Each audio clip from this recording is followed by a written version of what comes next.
Sunday, February 22nd, 2026. A date New Yorkers would not soon forget.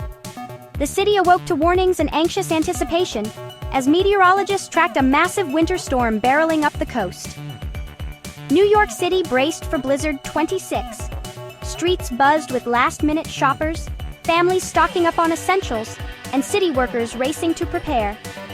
Salt trucks rumbled through neighborhoods, and shopkeepers taped up windows, hoping to keep the cold at bay. The first flakes fell in the afternoon, light, almost playful.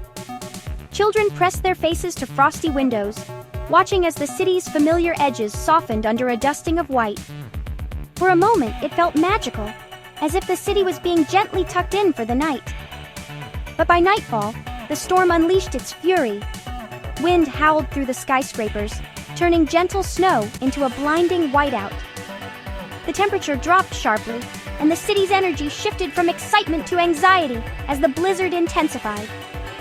The city that never sleeps was forced into a frozen slumber. Sirens and car horns faded, replaced by the relentless roar of the wind. Streets that once pulsed with life now lay deserted, as if time itself had paused.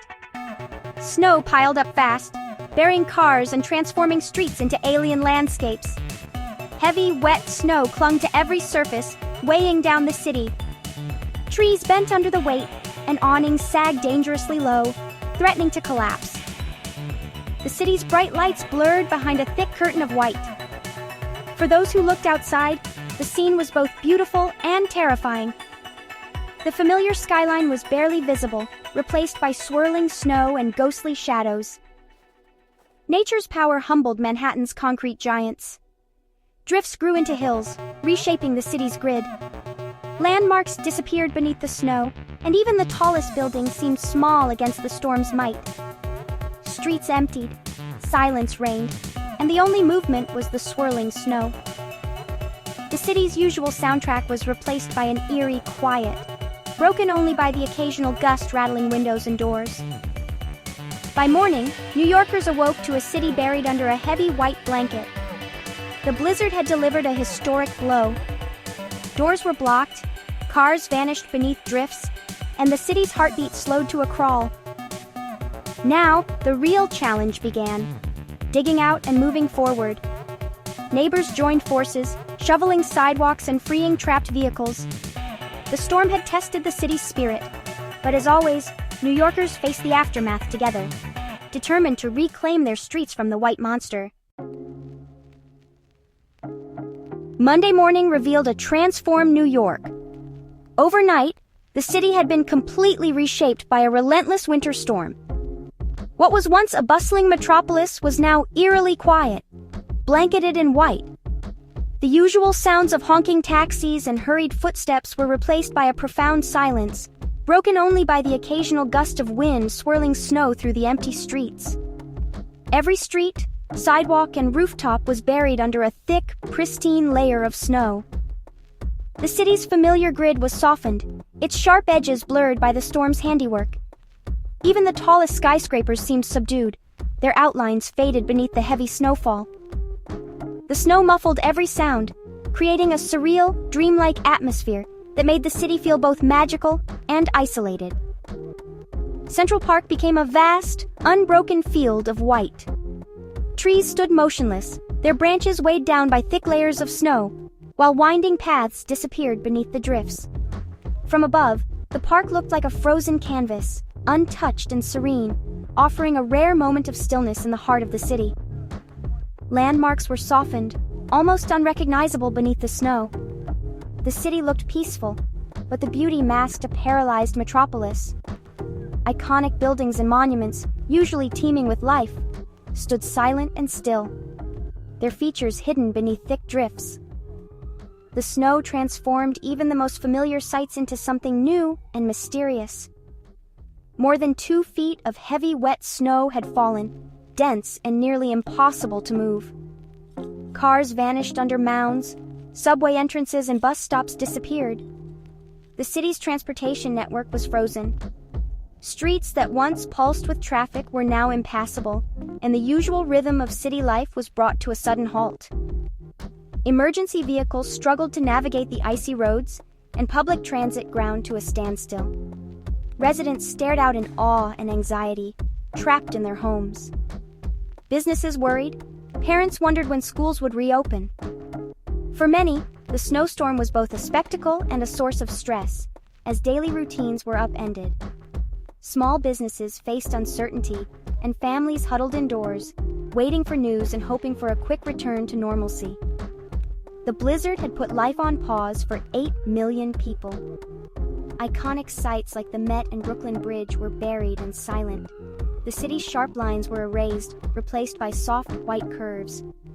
For a brief moment, New York felt suspended in time, its energy subdued by the overwhelming force of nature. It was beautiful, but the clock was ticking to restore normalcy. As the sun rose over the snow-covered skyline, city workers began the monumental task of digging out. Beneath the tranquil surface, a sense of urgency grew. New York was ready to wake up again, but first, it had to break free from winter's icy grip. The snow's weight was devastating. Thousands of trees cracked and fell, their branches snapping under the load. Entire streets were blocked, isolating neighborhoods and trapping emergency vehicles. Parked cars were crushed, power lines brought down. Parks looked like battlefields, ancient trees splintered, paths blocked by tangled debris. The damage was citywide, from Staten Island to the Bronx. Calls flooded in, trees on cars, roads blocked, branches dangling dangerously. Clearing snow was urgent, but the fallen trees made it a race against time. As the storm finally cleared, the true scale of destruction across the city became heartbreakingly clear. What had been familiar streets and neighborhoods were now transformed into a landscape of chaos and devastation, blanketed in heavy snow and debris. Fallen trees and massive branches blocked critical roads, cutting off access for emergency vehicles and threatening public safety. Entire blocks were isolated, with residents unable to leave their homes or receive help. Hangers, broken branches still caught high in the trees, posed silent, unpredictable dangers. These could fall at any moment, endangering anyone passing below and complicating cleanup efforts. Cars were crushed beneath the weight of fallen trunks. Buildings suffered structural damage, and widespread power outages left several neighborhoods in the dark and cold for days. The financial toll was staggering, with the cost of damage running into millions of dollars. Insurance adjusters and city officials scrambled to assess the full extent of the losses. Parks suffered the most. Over 1,500 trees were destroyed, many of them over a century old. The city's green spaces, once vibrant and full of life, were left scarred and empty. The loss was not just visual, but ecological. Shade, clean air, and vital wildlife habitats vanished overnight. Birds and small animals lost their homes, and the city lost part of its natural heritage. Cleanup was a monumental task, requiring specialized crews, heavy equipment, and careful planning. Every street and park presented new challenges, from tangled branches to unstable trees. City workers faced a relentless two-front battle, removing both deep snow and massive wood debris. Each obstacle slowed progress and demanded teamwork. Streets couldn't be plowed until trees were cleared, and vice versa. Coordination between crews was crucial to make any headway. It was a complex, high-pressure puzzle, with every decision affecting the speed of recovery and the safety of residents. Coordination and speed were absolutely essential. Teams worked around the clock, braving freezing temperatures and hazardous conditions. The city mobilized every available resource. Utility vehicles, emergency crews, and volunteers all joined the effort to restore order. The clock was ticking, and the race was on to bring the city back to life before the next storm could strike. Leadership mattered, and Parks Commissioner Tricia Shimamura rose to the challenge. She coordinated the response, working around the clock with her teams. Shimamura was visible, out in the field, talking to crews, updating the public. Her message? Resolve, determination, and confidence in her team. She empowered skilled arborists and maintenance workers, ensuring they had what they needed. Coordination with other agencies was seamless. Dangerous situations prioritized, major arteries cleared first. Shimomura praised her workers, boosting morale during grueling shifts. Her steady leadership turned chaos into a showcase of resilience. As soon as the storm passed, the cleanup began, fast and furious. Snowplows, loaders, and chainsaws moved in, city agencies working in perfect sync. Parks crews cleared trees, sanitation plows followed to clear snow. Crews worked around the clock, braving freezing conditions. Main roads were top priority, then residential streets. The city was divided into zones, each with dedicated teams.